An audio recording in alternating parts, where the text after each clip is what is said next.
चंद्र की छाव में मन को मिले प्रकाश, पौष पूर्णिमा का पर्व हर ले सारे कलेश। चमके चंद्रमा की पावन ज्योति, यह पर्व है महान। पौष पूर्णिमा संग लाए सुख शांति और समृद्धि का दान। आप सभी को पौष पूर्णिमा की हार्दिक शुभकामनाएं। आज आप सुनेंगे पूर्णिमा व्रत के दिन सुनी जाने वाली पावन कथा। और मित्रों, किसी भी शुभ कथा का आरंभ हो या कोई भी पूजा, उसका शुभारंभ भगवान श्री गणेश जी के स्मरण के बिना अधूरा माना जाता है। इसलिए सबसे पहले सुनते हैं भगवान श्री गणेश की दिव्य कथा। एक बार भगवान गणेश जी एक छोटे से बालक का रूप धरकर एक हाथ में चिमटी में चावल और दूसरे हाथ में चमचे में दूध लेकर धरती लोक पर पधारे। धरती पर आने के बाद वे एक गांव में गए और गांव में घूम घूम कर सबसे कहने लगे, कोई मेरी खीर बना दो, कोई मेरी खीर बना दो। उसी गांव में एक बूढ़ी माई बैठी हुई थी। उसने बालक की बात सुनकर कहा, ला बेटा, मैं बना दूं तेरी खीर। वह एक छोटा सा बर्तन चूल्हे पर चढ़ाने लगी। तभी गणेश जी ने कहा, दादी माँ, छोटे बर्तन में मत चढ़ाओ, आपके घर में जो सबसे बड़ा बर्तन हो वही चढ़ा दो। बूढ़ी माई ने बालक का मन रखने के लिए ऐसा ही किया। वह घर के भीतर गई और सबसे बड़ा भगोना लाकर चूल्हे पर चढ़ा दिया। अब जो दृश्य था उसे देखकर बूढ़ी माई आश्चर्य में पड़ गई। उसने उसमें थोड़े से ही चावल डाले थे, लेकिन देखते ही देखते पूरा भगोना भर गया। फिर गणेश जी बोले, दादी माँ, मैं नहाकर आता हूँ, तब तक खीर तैयार हो जाएगी। खीर तैयार हो गई। इधर बूढ़ी माई के पोते पोती खीर खाने के लिए रोने लगे, पर बूढ़ी माई का नियम था, वह बिना गणेश भगवान को भोग लगाए न खुद खाती और न किसी को खाने देती। बूढ़ी माई ने मन ही मन कहा, गणेश तुझे भोग लगे, और चूल्हे में थोड़ी सी खीर डाल दी। फिर एक कटोरी भरकर बच्चों को खीर दे दी। उसी समय बूढ़ी माई की पड़ोसन ऊपर से देख रही थी। बूढ़ी माई ने सोचा, ये बालक से चुगली कर देगी, तो एक कटोरी भरकर उसने पड़ोसन को भी खीर दे दी। अब बूढ़ी माई की बहू ने चुपके से एक कटोरी खीर खा ली और खाली कटोरी चक्की के नीचे छुपा दी। अभी तक गणेश जी लौटे नहीं थे। बूढ़ी माई को भी भूख लग गई, तो उसने एक कटोरी खीर भरकर किवाड़ के पीछे बैठकर फिर से कहा, गणेश जी आपको भूख लगे, और खीर खा ली। तभी गणेश जी लौट आए। बूढ़ी माई ने कहा, अरे गणेशा, खीर खा लो, मैं तो तेरी राह देख ही रही थी। गणेश जी बोले, दादी माँ, मैं तो पहले ही खीर खा चुका हूँ। बूढ़ी माई बोली, अरे तूने कब खाई, तू तो यहाँ था ही नहीं। गणेश जी बोले, जब तुम्हारे पोते पोती ने खीर खाई तब मैंने भी खा ली, जब तुम्हारी पड़ोसन ने खाई तब मैंने खाई, और जब तुम्हारी बहू ने खाई तब भी मैंने खाई। अब तुमने भी खा ली तो मेरा पेट बुरी तरह भर गया। बूढ़ी माँ बोली, बेटा बाकी सब तो ठीक है, पर बहू का नाम मत लो, वह तो सुबह से काम में लगी है, उसने खीर कैसे खाई। तब गणेश जी बोले, दादी माँ, चक्की के नीचे देखो, वहाँ झूठी कटोरी पड़ी है। बूढ़ी माई बोली, अच्छा बेटा, यह तो घर की बात है, घर में ही रहने दो। अब यह बताओ, बची हुई खीर का क्या करूं। गणेश जी बोले, पूरी नगरी को जिमा दो। बूढ़ी माई ने पूरी नगरी को खीर खिला दी, फिर भी बर्तन पूरा भरा रहा। यह बात राजा तक पहुंची। राजा ने बूढ़ी माई को बुलाया और कहा, क्यों री बुढ़िया, ऐसा बर्तन तेरे घर अच्छा लगेगा या हमारे महल में। बूढ़ी माई बोली, राजा जी आप ही ले लो। राजा बर्तन महल ले गया, पर जैसे ही खीर निकालनी चाहिए, खीर की जगह कीड़े मकोड़े बिच्छू निकल आए और भयंकर दुर्गंध फैल गई। राजा डर गया और बोला, बुढ़िया अपना बर्तन वापस ले जा। बुढ़िया माई बोली, महाराज यह बर्तन मुझे मेरे गणेश जी ने दिया था। बर्तन हाथ में लेते ही दुर्गंध दूर हो गई और सुगंध फैल गई। घर आकर बूढ़ी माई ने गणेश जी से पूछा, अब बताओ इस बची हुई खीर का क्या करूं। गणेश जी बोले, झोपड़ी के कोने में गड्ढा खोदकर इसे गाड़ दो, सुबह फिर से खोदना, तुम्हें धन के 2 मटके मिलेंगे। यह कहकर गणेश जी अंतर्ध्यान हो गए। जाते जाते झोपड़ी को लात मारी और झोपड़ी की जगह महल बन गया। सुबह बहू ने पूरा घर खोद डाला, पर कुछ नहीं मिला। वह बोली, सासू जी, थारो गणेश तो झूठो है। सास बोली, मारो गणेश झूठो नहीं है, और सुई से खोजने लगे। तभी टन टन की आवाज आई और 2 धन के मटके निकल आए। बहू बोली, सासू जी, गणेश जी तो साचो ही है। सास बोली, अरे बहू रानी, गणेश जी तो भावनाओं के भूखे हैं। हे गणेश भगवान, जैसा आपने बूढ़ी दादी को दिया वैसा सबको देना। विनायक जी की कहानी कहने वाले, हुंकार भरने वाले और आसपास सुनने वाले सबको देना। प्रेम से बोलिए गणपति महाराज की जय हो। द्वापर युग में एक समय की बात है। माता यशोदा जी ने श्री कृष्ण से कहा, हे कृष्ण, आप ही इस पूरे संसार के उत्पन्न करता हो, पालन करता हो और संहार करने वाले भी आप ही हो। आज आप मुझसे ऐसा कोई व्रत बताइए जिसके करने से मृत्युलोक में स्त्रियों को विधवा होने का भय न रहे और यह व्रत सभी मनुष्यों की मनोकामनाओं को भी पूर्ण करने वाला हो। तभी श्री कृष्ण मुस्कुराते हुए कहने लगे, हे माता, आपने अत्यंत सुंदर और कल्याणकारी प्रश्न किया है। मैं आपको ऐसे ही एक श्रेष्ठ व्रत के विषय में विस्तार पूर्वक बताता हूँ। श्री कृष्ण बोले, सौभाग्य की प्राप्ति के लिए स्त्रियों को 32 पूर्णिमासियों का व्रत करना चाहिए। इस व्रत के करने से स्त्रियों को अचल सौभाग्य और संपत्ति की प्राप्ति होती है। यह व्रत अचल सौभाग्य देने वाला है और भगवान शिव के प्रति मनुष्य मात्र की भक्ति को बढ़ाने वाला है। यह सुनकर यशोदा जी ने पुनः पूछा, हे कृष्ण, यह बताइए कि सबसे पहले इस व्रत को मृत्युलोक में किसने किया था?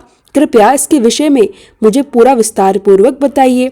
तब श्री कृष्ण कहने लगे, हे माता, इस भूमंडल पर एक अत्यंत प्रसिद्ध राजा चंद्रहास थे। उनके राज्य में अनेक प्रकार के रत्नों से परिपूर्ण कार्तिक नाम की एक नगरी थी। उसी नगरी में धनेश्वर नाम का एक ब्राह्मण रहता था। उसकी पत्नी अति सुशील, सुंदर और रूपवती थी। दोनों पति पत्नी उस नगरी में बड़े प्रेम और आनंद से रहते थे। उनके घर में धन्य धान्य की कोई कमी नहीं थी, लेकिन उनके जीवन में एक बहुत बड़ा दुख था कि उनकी कोई संतान नहीं थी। इस संतानहीनता के कारण वे दोनों अत्यंत दुखी रहते। एक समय की बात है, उसी नगरी में एक बड़े तपस्वी योगी का आगमन हुआ। वह योगी उस ब्राह्मण के घर को छोड़कर अन्य सभी घरों से भिक्षा लेकर भोजन किया करता। एक दिन ऐसा हुआ कि वह योगी रूपवती से भिक्षा न लेकर किसी दूसरे घर से भिक्षा लेकर गंगा के किनारे जाकर भिक्षा में मिले अन्न को प्रेम पूर्वक खाने लगा। धनेश्वर ब्राह्मण ने किसी प्रकार योगी का यह सारा कार्य देख लिया। अपनी भिक्षा के अनादर से वह अत्यंत दुखी हो गया।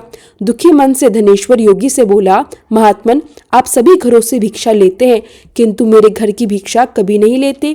इसका क्या कारण है?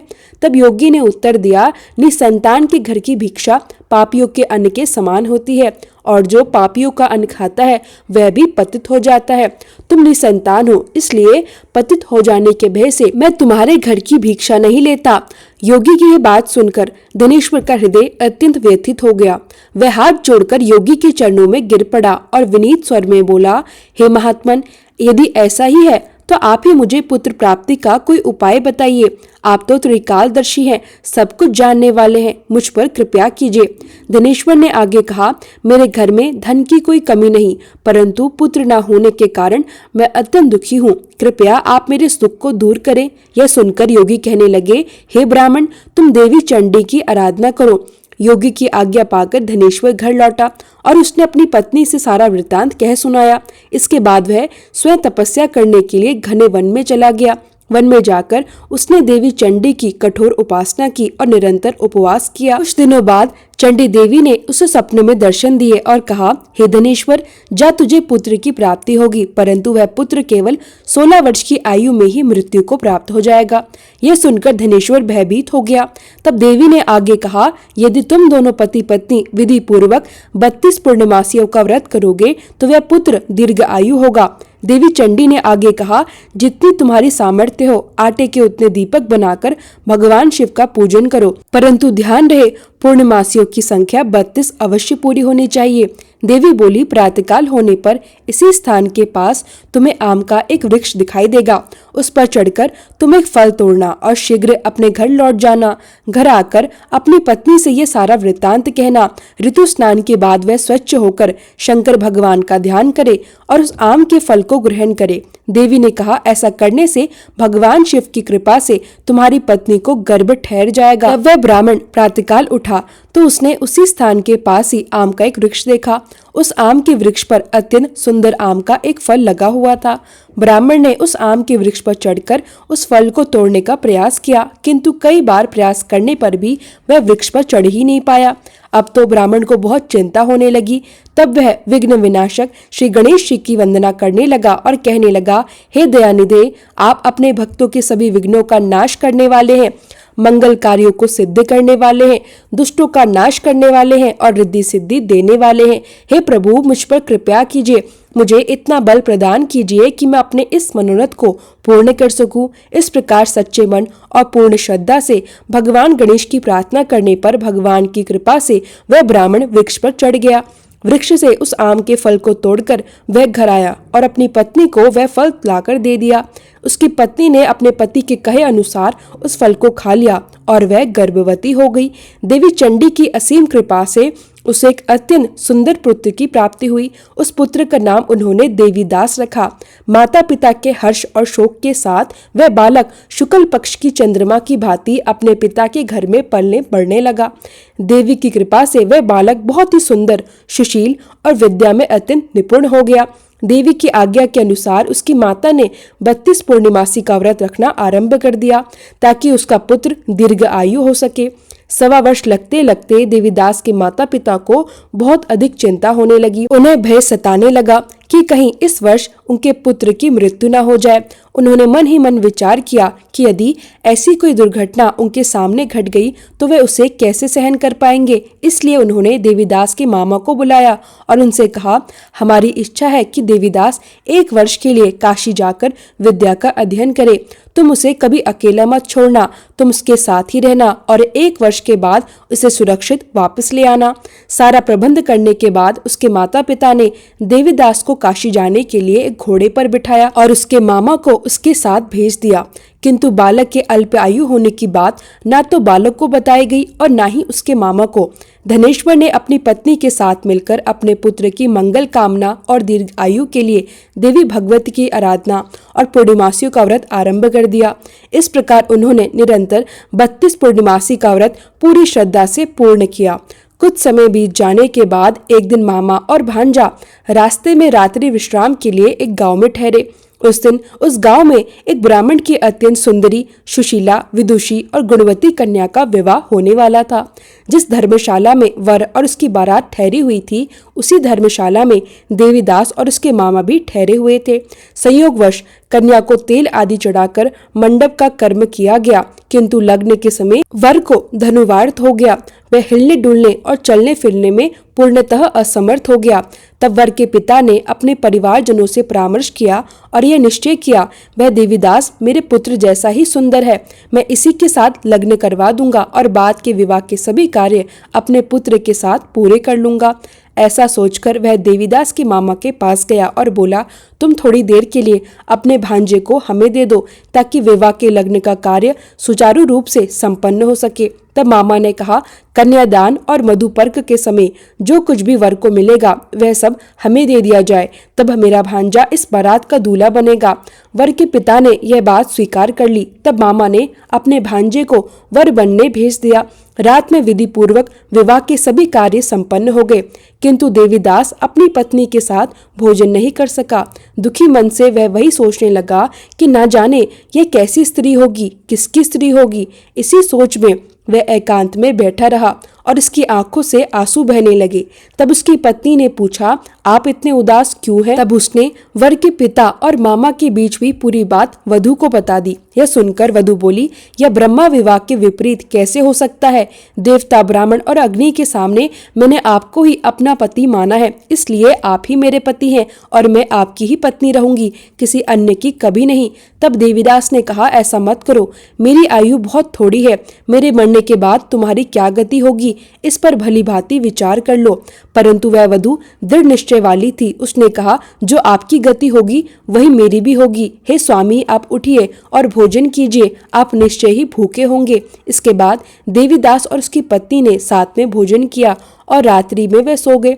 प्रातःकाल देवीदास ने अपनी पत्नी को 3 नगों से जड़ी हुई एक अंगूठी और एक रुमाल दिया और कहा, प्रिय, इसे संकेत समझकर रखो और शांत रहो। मेरे स्मरण और जीवन की पहचान के लिए एक पुष्प वाटिका बनाना, उसमें सुगंधित नव मल्लिका लगाना, प्रतिदिन उसे जल से सींचना, आनंद के साथ खेलना, उत्सव मनाना। जिस दिन और जिस समय मेरी मृत्यु होगी उस दिन यह फूल सूख जाएंगे और जब यह फिर से हरे भरे हो जाएं तो समझ लेना कि मैं जीवित हूँ।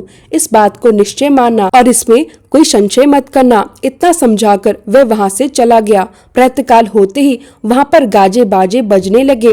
जिस समय विवाह के कार्य समाप्त करने के लिए वर तथा सब बराती मंडप में आए तो कन्या ने वर को भली प्रकार से देखकर अपने पिता से कहा, पिताजी, यह मेरा पति नहीं है, मेरा पति वही है जिसके साथ रात में मेरा विवाह हुआ था। इसके साथ तो मेरा विवाह हुआ ही नहीं।